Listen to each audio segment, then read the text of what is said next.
नमस्कार सर्वांना, श्री स्वामी समर्थ। कसे आहात सर्व? मस्त आहात ना? सर्वांनी मस्तच राहा। आणि हा व्हिडिओ आहे कोजागिरी पौर्णिमेच्या दिवशीचा। तर सर्व देवांना आज मस्त आंघोळ वगैरे घालून आहे ना, सफेद कलरचेच कपडे परिधान केले सगळ्या देवांना। आणि त्यामध्ये ही निळ्या कलरची फुलं आहे, त्याला गोकर्णीची फुलं बोलतात। त्यामुळे देवघर आज खरंच खूप छान आणि सुंदर दिसत होतं। आज पौर्णिमा असल्यामुळे माझ्या आईच्या घरी ना तळी भरली जाते खंडोबाची।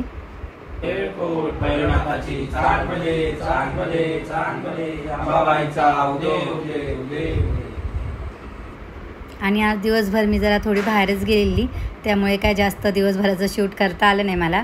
आणि रात्री सगळं जेवण वगैरे केलं आम्ही।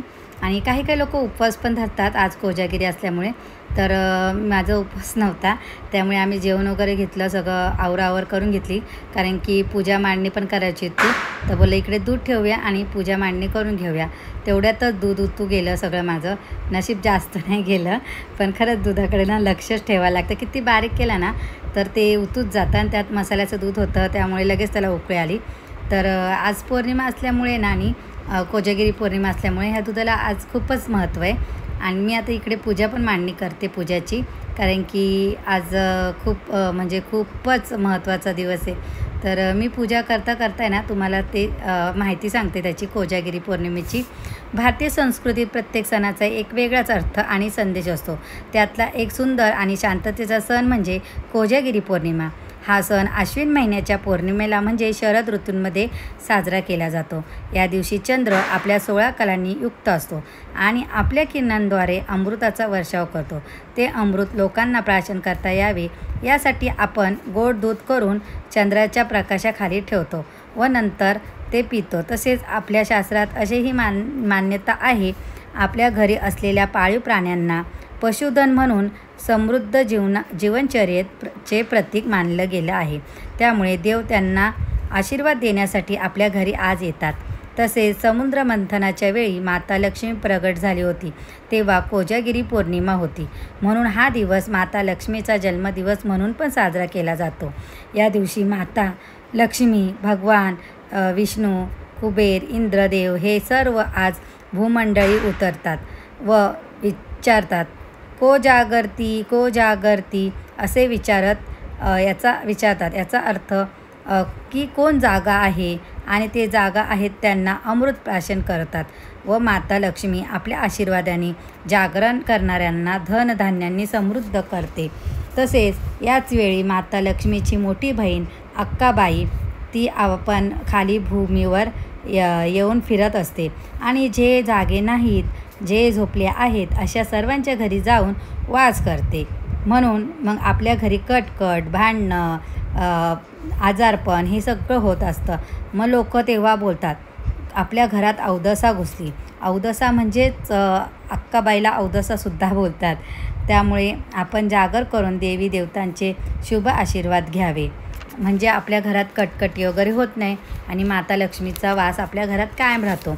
त्यामुळेच आपण ही कोजागिरीची पौर्णिमा करायची असते, जेणेकरून आपल्या घरामध्ये नेहमी सुख समृद्धी नांदत राहील। आणि आपण असे पण जागेच असतो, रोज काय आपण लवकर झोपत नाही, जास्तीत जास्त 11 वगैरे 11:30 वाजतात, तर अजून 1-1.5 तास त्याच्यात तुम्ही आजच्या दिवशी जागेच राहू शकता। आणि मला विचाराल तर कोजागिरीला आहे ना, तर जागरण केलंच पाहिजे आपण। आणि जो आपला चंद्रप्रकाश म्हणजे चंद्राचा जो प्रकाश असतो त्याच्यामध्ये बघा तुम्ही, रात्रीचे ना लोक फिरत असतात का, तर त्याची किरणं आपल्यावर पडू दे, त्यामुळे आपलं आरोग्य सुधारतं। आणि दूध असतं ते गोड दूध करतात, कोणी खीर करतं, कोणी मसाला दूध करतं आणि ते चंद्राच्या प्रकाशाखाली ठेवतात, कारण की त्याची किरणं थेट त्या आपल्या भांड्यामध्ये दुधाच्या उतरू दे म्हणून, आणि मग ते पिलं जातं। त्याने पण एक अशी मान्यता आहे की आपले शरीर खूप छान होते त्या दुधाने आज पिल्याने, त्याला एक अमृतच मानलं जातं। म्हणून आपण सर्वांनी ना जागं राहून, किमान तुम्ही नाही मसाला दूध केलं, नाही खीर केली, तो गोड दूध करून तरी आजच्या दिवशी तुम्ही हे प्राशन करा।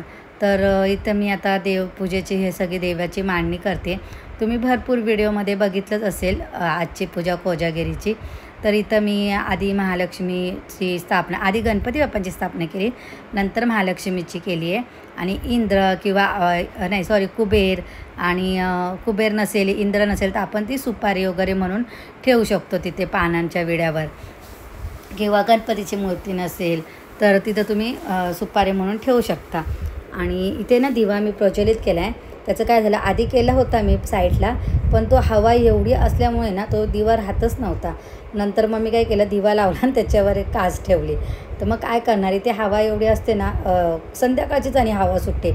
दिवसभर आमच्या इथे जरा गरमच होतं, कारण की आमच्या समोर पण बिल्डिंग आहे आणि हवा यायला जेवढा चान्स नसतो. पण संध्याकाळचं वातावरण कसं एकदम शांत असतं वगैरे, तर ते हवा येते आणि दरवाजे उघडेच असतात आपले, त्यामुळे हवा येते. मी जास्त दरवाजा लावत नाही संध्याकाळचा, कारण की तो आपल्या लक्ष्मी मातेचा येण्याचा टायमिंग असतो त्यावेळेस, म्हणून मी दरवाजा लावत नाही. आणि दिवसभर कसा दरवाजा लावलेला असतो त्यामुळे गरम होतं. तर इथे माझी छान अशी पूजा वगैरे चालली आहे. आणि तुम्ही ना आजच्या दिवशी जी पूजा कराल ना, तर तिथे एक छोटंसं असं चांदोमामा काढायचं आपल्याला, म्हणजे चंद्राची आकृती काढायची आपल्याला. तर मी इथे तांदळानेच काढते बघा. तर खूप छान वाटतं असं चांदोमामा काढायला. किती छान वाटते बघा, असं एकदम सफेद सफेद. काय काही जण सफेद कपडा म्हणजे वस्त्र पण घेतात खाली, पण माझ्याकडे नव्हतं एवढं चांगलं ते, म्हणून मी हे पिवळ्या कलरचंच घेतलं. माझ्याकडं होतं ते. तुमच्याकडं कोणतंही असू दे, फक्त ती पूजा आपण मनोभावे करायची. आणि ही पूजा करताना श्रीसूक्तमचं पठण करायचं आहे, किंवा माता लक्ष्मीचे तुम्ही मंत्र, जे तुम्ही नित्यसेवेच्या रोज पुस्तक असेल त्यातले मंत्र वगैरे तुम्ही बोलू शकता. तर छान अशी माझी पूजा झालेली आहे. छोटीशीच पूजा असते, यात काही जास्त तुम्हाला त्रास म्हणजे पूजा करताना होत नाही, जास्त वेळ लागत नाही ह्या पूजेला. फक्त एवढंच का आपण जपमाळ वगैरे करायची ही पूजा करताना, नुसतं पूजा मांडायची आणि दूध वगैरे करायचं प्यायचं, त्याला अर्थ नाही. तुम्ही जी पूजा मांडतायत त्याचा अर्थ समजून घ्या, ते मंत्र वगैरे बोला. आणि दारामध्ये ना 12 वाजता असा दिवा लावून ठेवायचा आहे, जेणेकरून आपली माता लक्ष्मी, तिला आपल्या दरवाजाचे ते खूप असा प्रकाश दिसेल व ती आपल्या घरी येणार त्या प्रकाश बघून. त्यामुळे हा चौमुखी दिवा लावायचा आहे, म्हणजे 4 तोंड असलेला असा वाती लावायच्यात. आणि छान असं आम्ही टेरेसवाले दूध घेऊन, आणि बघा हे किती छान चंद्राचं त्याच्यात किरणं पडलेत, खूपच छान वाटतं असं. आणि आम्ही नंतर मग ते दूध सगळं घेऊन खाली आलो आणि ते आपण जी पूजा केलेली असते ना तिथे वाटीत वगैरे थोडंसं दूध ठेवायचं.